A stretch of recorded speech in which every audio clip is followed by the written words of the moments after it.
Guys, Harbor Freight is such a dangerous place. I can go there and spend so much money, and I do every time I go. I go for one thing and I end up coming back with several bags full of stuff. I only went there today to get a new timing light for the Chevy, because today's video, we're gonna be finally firing up the Chevy. We're gonna try to get the motor running in today's video. We're going to try to set the idle, set the timing, get the engine part correct. Now, we're not gonna be driving it, yet. It's still, I've added a lot of stuff since last time y'all seen it. So this video, I'm gonna kind of show you what I've added. As you can see, I've added a pretty good bit. The fenders, they're shipped already from LMC. They should be here in a couple of days. But I really wanna get this motor dialed in and get it kind of tuned to where it needs to be, so when we are ready to connect the transmission stuff, get the clutch set, we'll be good to go and we can just kind of go down through there. But let me show you everything that I got so far for this thing, and hopefully by the end of this video, we can finally fire up this Chevy 350 that we brought back from the dead. Let me show you what I got. Oh no, we got a whitetail running around out here. Hang a left, buddy. Don't get hit. What are you doing out here in the middle of the day? Where'd she go? She done ducked behind the tree over there. I thought I heard a car blow its horn just a second ago. Oh man. We've already had 2 of our deer hit this week or this month. No, don't do it, don't do it. Oh God. No, she didn't get hit.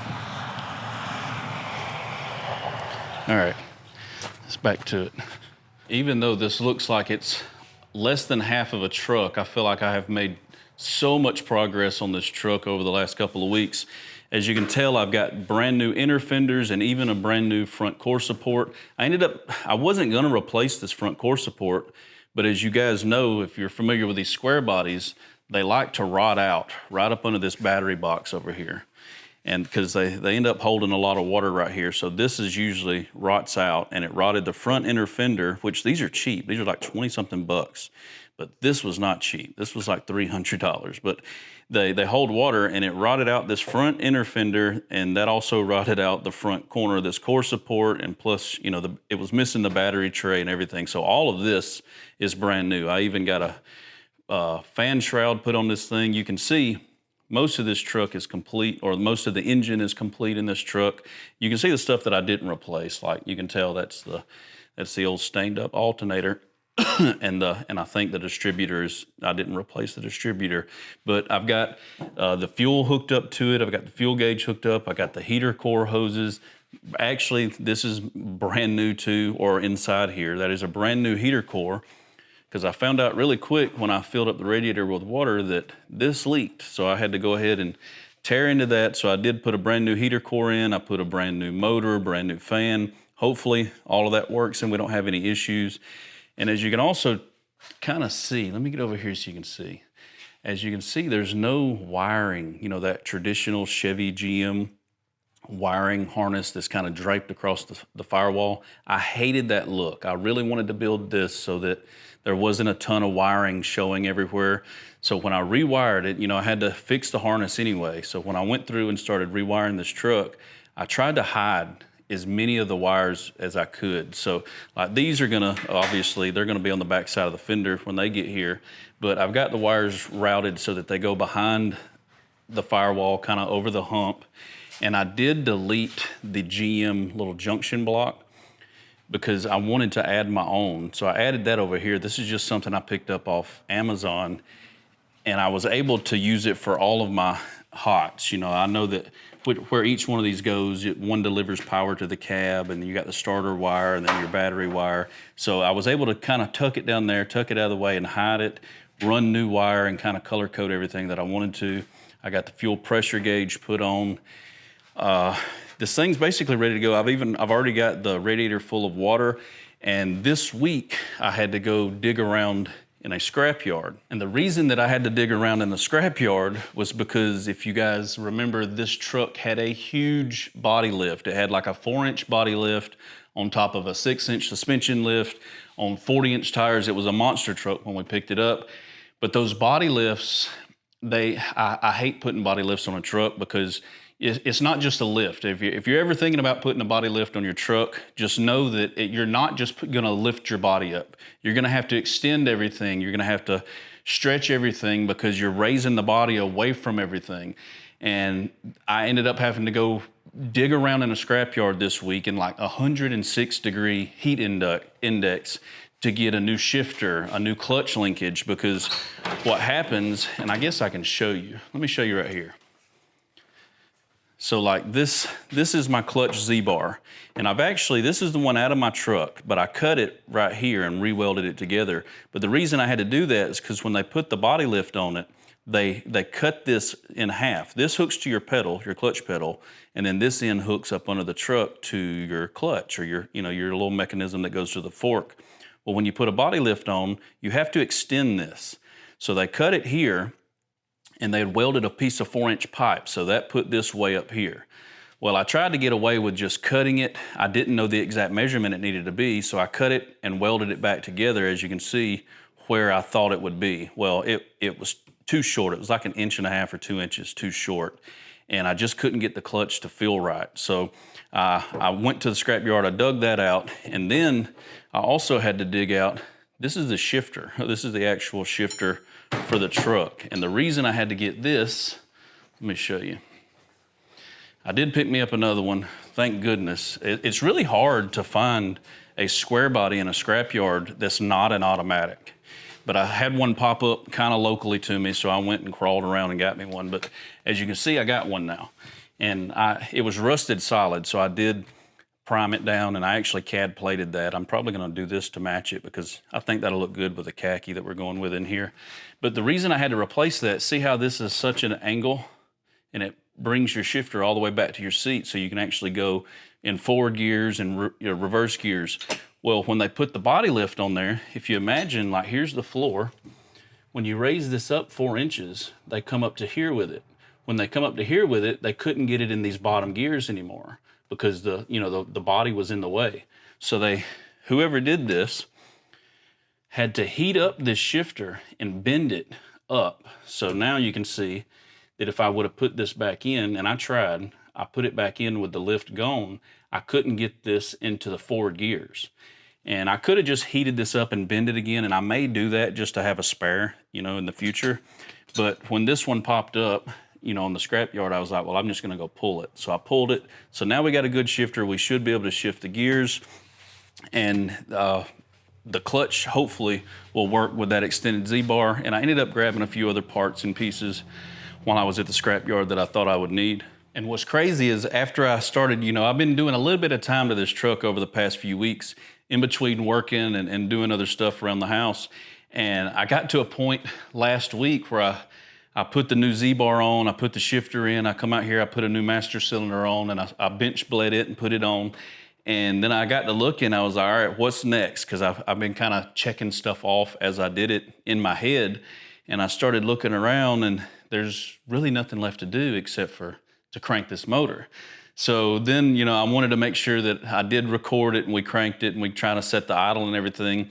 I don't have the drive shafts in, so we don't have to worry about it being, the clutch not being set right or anything. We're just gonna fire it up in neutral and try to set the carburetor up. I did pick up what I think is gonna help me out. The reason I went and got this timing light is because, and it's more expensive than just the old cheap one that I had, it's got an RPM gauge on it, and this truck does not have an RPM gauge. And I didn't want to buy one of those cheesy ones and, stick it in here anywhere. Not yet anyway. I might eventually do it, but I don't have a tachometer in here at all. So this has a tach built into it. So when I set my idle, I can set it correctly. I should be able to use this timing light to set my idle. And I also picked me up another one of these because they're cheap, and mine grew legs and walked off over the past few years. But this vacuum tester should help me also dial in that Edelbrock carburetor. So what we'll do is I'm gonna set the carburetor, I'm gonna go all the way in with the adjustment screws, and then I'm gonna come out a turn and a half to get it kind of close to where it needs to be. And then we're gonna set the timing on it using this, get the idle, provided everything fires up and does right, we'll get the idle set with that first, and then we'll dial the carburetor in with this, get everything locked down, and hopefully get this thing to idling and maybe purring like a kitten. I don't even have a battery for it yet. That battery I actually stole out of that boat because I figured, you know, I don't need to buy the battery yet. We're nowhere near close to driving this thing, but hopefully by the end of this video, we're gonna be one step closer to that. I've actually been able to climb around inside this thing for the past few weeks and work on this motor really easily. But now that I got these inner fenders like in there, they're really in the way. Not having the fenders on has been great for these past few weeks, but hopefully the actual fenders will be here this week and I'll get to put those on, and then the hood, the bed after the fuel tanks are hooked up. We're close. We're really close to driving this thing. We'll set the breather out of the way up there because I want to be able to turn these screws in. I'm gonna go ahead and do that now. So, and I guess I could tell you guys, this is not a brand new Edelbrock. This is the one that was on the truck. It was all corroded and messed up, but I glass bead blasted this whole thing. I took it apart. I cleaned it in some chemicals. I got it super clean. It's not perfect, but I didn't want to spend $500 on a new carburetor because these are actually well-known carburetors. This is an Edelbrock 1406, and they're good carburetors. But what I'm gonna do is I'm gonna go all the way in, and there's half, 1 1/2. And so I did rebuild it. I ordered a rebuild kit. The kit was $50, so I rebuilt the whole carburetor. It should be fine. These don't go bad. I mean, unless you get bad linkages or bushings go out inside. All right, so that's all the way down. Half, 1 1/2. All right, so that's gonna be a good starting point. I got the clutch hooked up. I've got the distributor loose, so I should be able to turn that distributor and set the timing. What else do I gotta do? The battery's in. It's got oil in it. Now I guess I need to hook up the timing light. We're gonna open these doors up and turn the key. And I did put a new ignition switch in the column because it was bad. Everything in this truck is gonna be replaced by the time I'm done. It's basically gonna be a rebuilt Chevy K10. Climbing up on there is tough, and these are only 32s, and I'm going with 35s when we're done with this. I need to leave this out because we're gonna need it. Let me grab that timing light. I dread opening that door. It's been so hot here lately. All you guys who hate winter and love summer, y'all need to come down here to Alabama during the summer. You'll hate summer. I'm ready for fall already, and I think today's only like the 4th day of summer, technically. I guess they want you to destroy this box to get in it, or I could just open it on the bottom. It comes in a case too. Look at that. This is gonna be a lot fancier than the one I had. Flexible.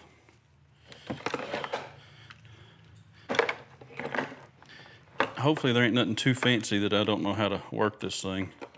Should be able to just hook it up and go. I don't know what that green one's for. Let's get this thing hooked up, open the garage doors, and hopefully I don't need any help because I'm the only one here today.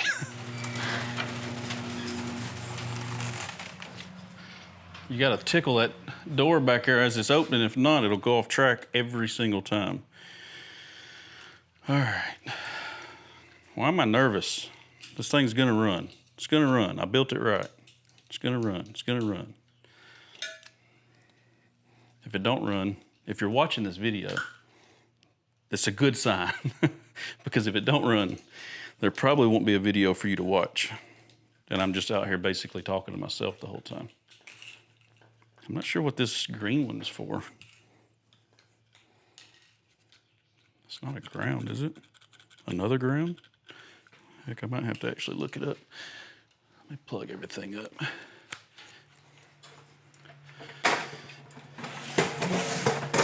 Hopefully I got that distributor kind of close to where it needs to be. It looks close.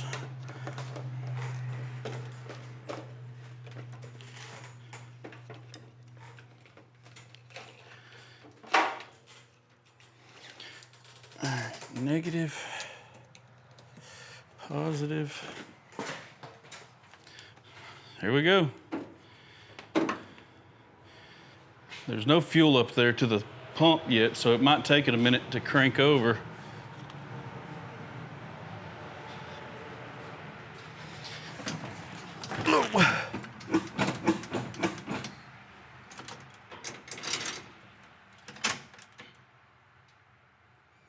Bolts come up.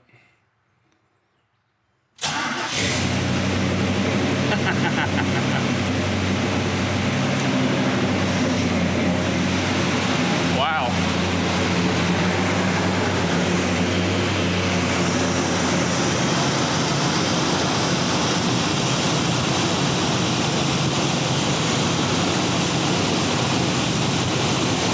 I'm not seeing my line at all.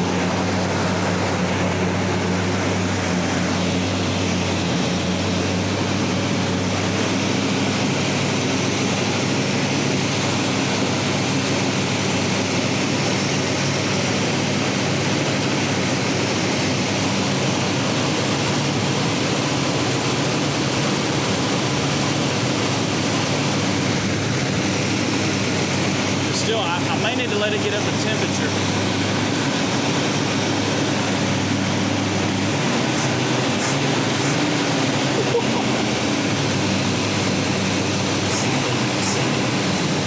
There it goes. There it is.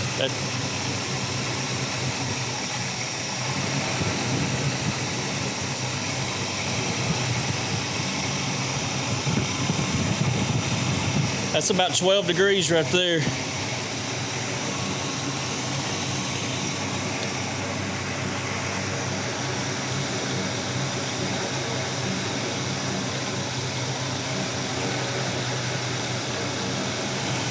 That's right at 12 degrees.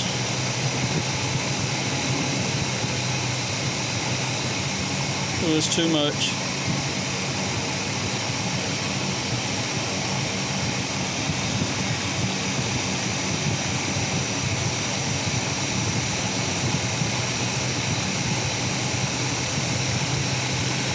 That's 12.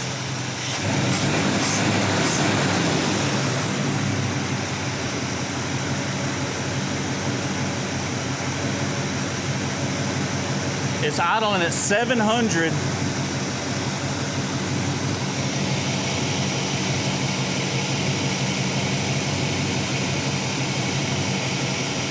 I mean, that is right at 12 degrees too. Ooh. About stuck my cord in the fan.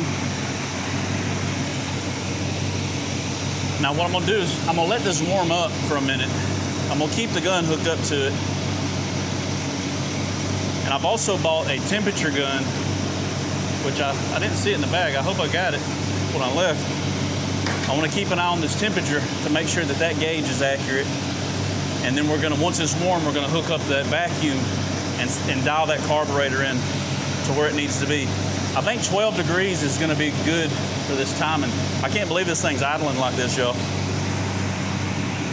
And of course, the new temperature sensor I got doesn't come with the battery, and it's a 9-volt battery. So let me see if I can rob one out of something. I think my stud finder's got one in it. Thankfully, my wife is more prepared than I am. She had a whole box of batteries in there.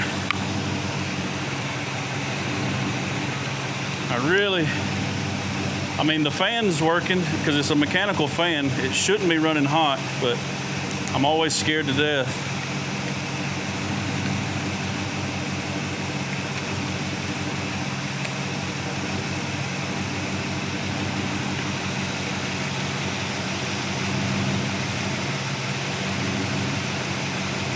All right, I'm getting 183 right at the thermostat housing. I think that is a 195 thermostat.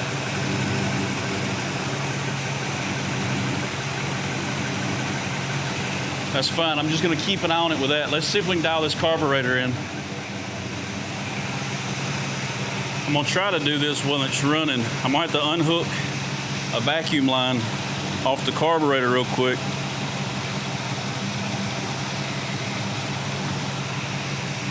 And then hook this up to it.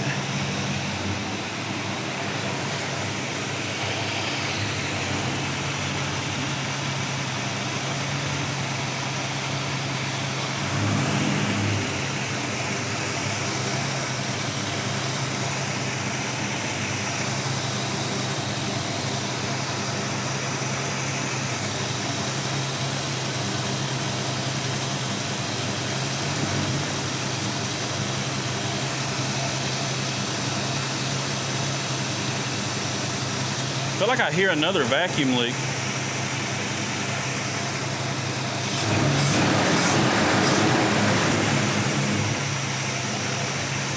It needs to be in that green. It's close.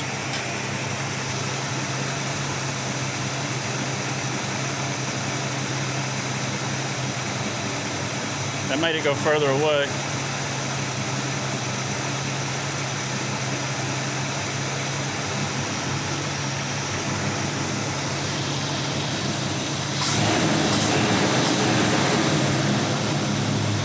The motor sounds really good. The goal is if y'all can see it, I'm trying to get that needle to just stay in the green at idle. Let's see where we're at on timing now.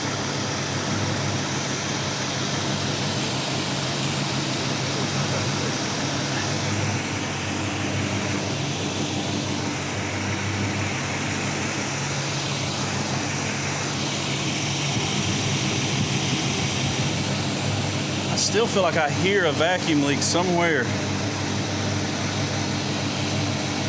It's responding good though.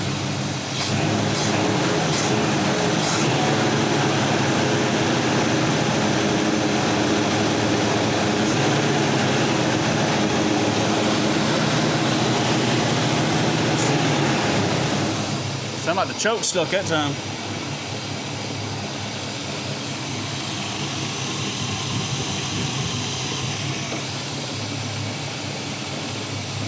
It's idling a heck of a lot lower now. Oh yeah, look.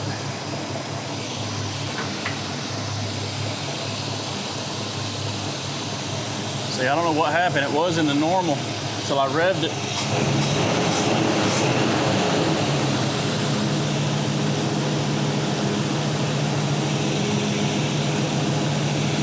Now it seems high again.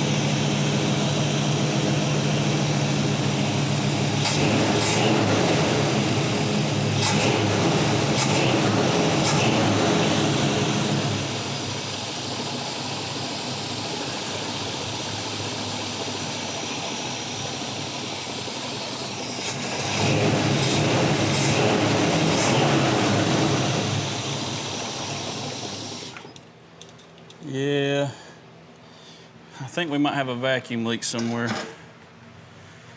All right, I think I got it. It is so freaking hot out here. I haven't put the carburetor back on, and I still got the vacuum gauge and all hooked up to it, but it's at temperature, it's not overheating, and I'm gonna show you guys. We're gonna bump the key. I might be able to take you in here with me. Let's bump the key. And I do have the clutch safety switch bypass, so you don't have to push the clutch right now. And that was just a bump. I do think that the choke still needs some adjustment because it might have a little bit of a miss. But if you look up here on this panel, it'll tell you for manual transmissions, 8 degrees at 700 RPM is what you're shooting for, but that is with the stock setup. This is the Edelbrock. I'm right close to 700 to 750 at idle when it's warm. You can see it's idling down a little bit there. I think I'm gonna have to play with that choke some more, but I am at 8 degrees right now on the timing. And you can see my gauge is right in the green, and that's what you want. You wanna be right in that green. I'm right at the bottom end of it, but it's idling good. I mean, it's holding just above 700. And it's hard to tell from up there how good it sounds, but it sounds good.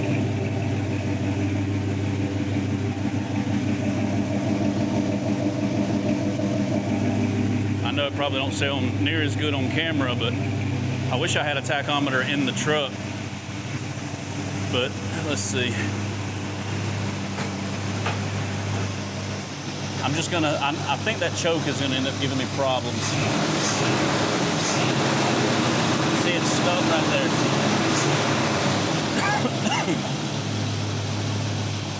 And if you look, I'll see if I can show you guys the timing. Let me climb up in here without getting caught up in this fan. I don't know if you can tell, but I'm sitting right at 8 degrees, maybe a hair above 8 degrees on my timing. And at 8 degrees, we're idling right around 750. I know this probably hasn't been one of my better quality videos. I don't have my good camera out here because I knew it was gonna be hot, steamy, and that lens tends to fall, steam up on my other one when I'm out here a lot. It sounds really good. I don't hear any ticking, I don't hear any knocking, thank God. My oil pressure looks good, as long as this gauge is working correct. Looks like I got decent oil pressure at idle. I'm charging, and the temperature, this must be working because the temperature's staying where it needs to be. And I know this charger is working because that's another thing about this gun. You can see that we're charging at 13.8. So I think we did good. I think I built a good motor, guys. All right, I am gonna let this thing cool off for a bit while I go and cool off for a bit. Whew, I hate that this video's been mainly just me yelling at a camera over that loud motor. But guys, I'm pretty sure this is gonna be a short video. I've got a lot of stuff coming. I wanted to squeeze this video in because I know a ton of you guys are not interested in this, but there are a good amount of you guys who have been asking about the Chevy project, where we're at with it, and we're this close to driving this truck. I mean, this close. I've got to get the clutch set right. I did put a brand new clutch in it when we rebuilt it. I wasn't gonna put it all back together with an old clutch, but I gotta get the brakes worked out. I did try to bleed them after I bench bled the Master yesterday, and the two driver's side aren't getting any fluid to them at the wheel. The other sides I was bleeding, but you can't, there's not a pedal at all. So I gotta figure out the brakes. We gotta put drive shafts in, and what I'll probably do, next time you see this truck, I'm gonna have the fenders. We're gonna put the fenders on, the hood on. Hopefully we'll figure out the tank valve, and then I can put the bed on. And then once we get to that point, hopefully I can drive this thing. So maybe, cross your fingers, next time you guys see this, why did my camera go black? Next time you guys see this truck, we may be taking it for a test drive, but holy cow, I kind of wish it was fall and we were doing this outside when it was at least cold. You can put a pullover and a jacket on. When it's hot, you can't do nothing. You can only take so many clothes off before you get demonetized on YouTube. All right, guys, well, that's gonna do it for this week's video. Short and sweet. Hopefully you guys enjoyed it. Stay tuned for next week. I've got some really cool stuff coming from Top Oak. We're gonna be installing the tent on the truck, as you can see. There's no tent on the Tacoma today. I've got it off because I've got a new product from Top Oak that pairs with the 270 awning and the new Galaxy Pro tent that we're putting on here. And it's really cool. They just come out with it, they released it, and it fixes an issue that a lot of people are having wanting to run the 270 awnings. You'll like it. I got it here. We're gonna do that next week. The fenders will be here next week. And I also got a lot of really cool stuff coming for the side-by-side build. That T-Boss 550 that you guys see me, I turned it from red to the desert tan. Well, it is currently sitting downstairs in the studio, and we're gonna be adding some really, really cool stuff to it. It's gonna be a bunch of digital stuff. It's gonna be pretty cool, a bunch of lights and cool stuff. So y'all stick around for that. If you're new here, I upload every Monday at 6 p.m. Hit the subscribe button, and I will catch you guys next week. Peace.